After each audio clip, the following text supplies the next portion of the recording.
On Wednesday morning, a family of 8 died together in a building in South Delhi. They hadn't done anything wrong. They were asleep. 17 foreign nationals died in the same building. People from Nigeria, Mozambique, Somalia, Liberia, Bangladesh. Many of them were in Delhi for medical treatment. They had come to India's capital to get better. They did not leave. Survivors described smoke-filling corridors, windows that wouldn't open, doors they couldn't reach, people on upper floors who jumped, people in the basement who couldn't get out, locals who ran in with mattresses to break the fall of strangers. A fire station sits 3 minutes from the building. Firefighters, witnesses say, reached in approximately 45 minutes. 21 people are dead. The investigation has begun. And as the investigators started counting what they found, the story became something else entirely. The building was called Flourish Stay, a bed and breakfast officially, licensed by Delhi's Department of Tourism. Investigators counted the rooms. Licensed for 6. Rooms operating approximately 25. That's not a small discrepancy. That's 4 times the permitted capacity. 4 times the number of people a building was designed to hold. The basement, occupied. Multiple rooms, guests inside. In a basement with reportedly 1 entry, 1 exit, the same entry. The main exits of the building, digital locks, biometric access. In a fire where smoke moves faster than people can think, the system designed to manage access may have become the thing preventing escape. The building had no valid fire NOC, no objection certificate from the fire department, a mandatory requirement for any commercial hospitality business. The owner, Lokesh Bajaj, was identified within hours. He had initially fled. He was later arrested. In custody, he reportedly told investigators the building had no fire clearance. He also told them he didn't personally manage the day-to-day operations. Someone else handled that.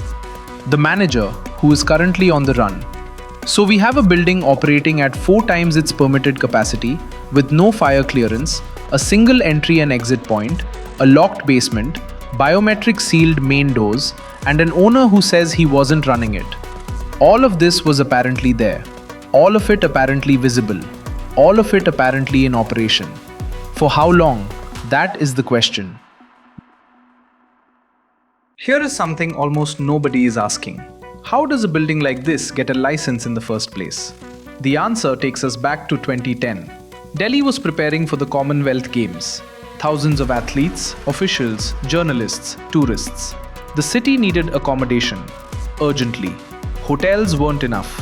So the Delhi government, under Chief Minister Sheila Dikshit, created the bed and breakfast scheme. The idea was elegant.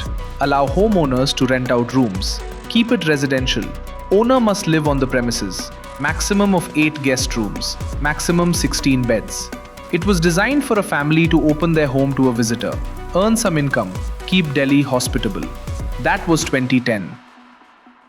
Then something happened. Delhi kept growing. Rents kept rising. More students arrived. More workers arrived. More medical tourists arrived.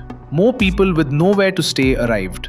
And suddenly, those extra rooms became something more than hospitality. They became revenue. And every extra room was more revenue. And every converted corridor was more revenue. And every basement was more revenue. And every additional floor was more revenue.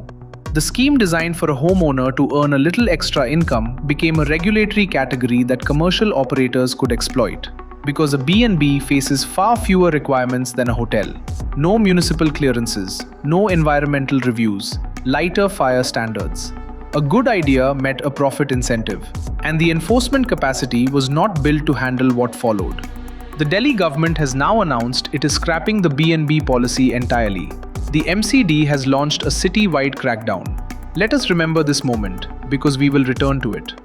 Rao's IAS Academy, Delhi, 2024. Students drowned in a flooded basement used as a library. Within hours, violations discovered, inspections launched, crackdown announced. Karol Bagh Hotel Fire, 2019. 17 dead. Wooden paneling blocked corridors. Within hours, violations discovered, inspections launched, crackdown announced. Mundka Factory Fire, 2022. 27 dead. Illegal commercial use. Within hours, violations discovered, inspections launched, crackdown announced. Do you see the pattern? It is not the fire, it is what happens after every fire. Every single time, investigations reveal violations that apparently existed before the tragedy, not created by the tragedy, pre-existing. Which raises the most uncomfortable question of all. If these violations were visible after the fire, why were they not visible before it? Because the violations aren't invisible.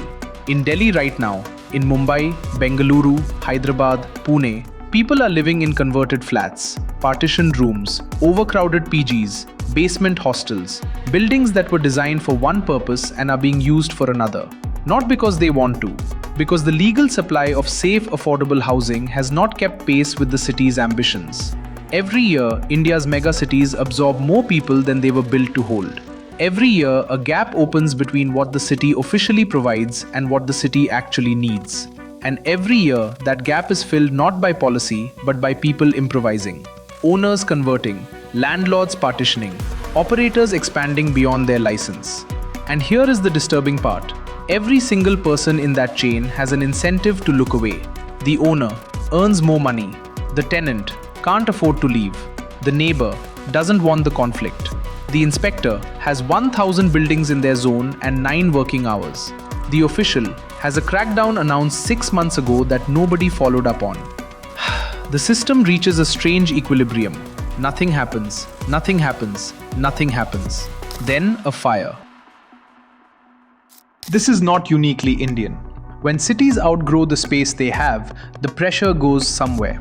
In Hong Kong, one of the wealthiest cities in Asia, that pressure produced cage homes. Tiny wire mesh compartments, smaller than a prison cell, stacked inside apartments. Over 200,000 people living in them today. Not because no one notices, because the city ran out of legal space for them first.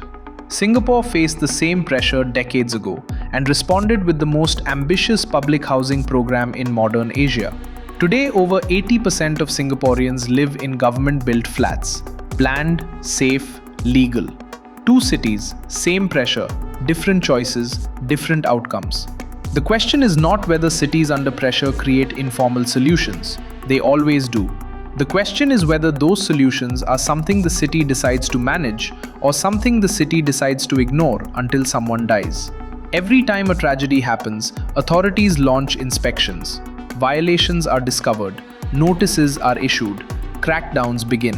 But that sequence, by now so familiar it almost feels scripted, raises an uncomfortable possibility. Maybe these violations were never actually invisible. Maybe they only become visible after tragedy forces everyone to look. Because the fire in Malviya Nagar may have started in a restaurant kitchen on a Wednesday morning, but the conditions that allowed 21 people to be trapped inside it, the unlicensed rooms, the sealed exits, the building nobody officially noticed operating at 4 times its capacity, those didn't start on Wednesday morning. Those started years ago, in a city that kept growing faster than it could plan, in a system where the cost of looking away was always lower than the cost of acting, until Wednesday. When is the next Wednesday? You were watching Fault Lines. I'm Abhijit.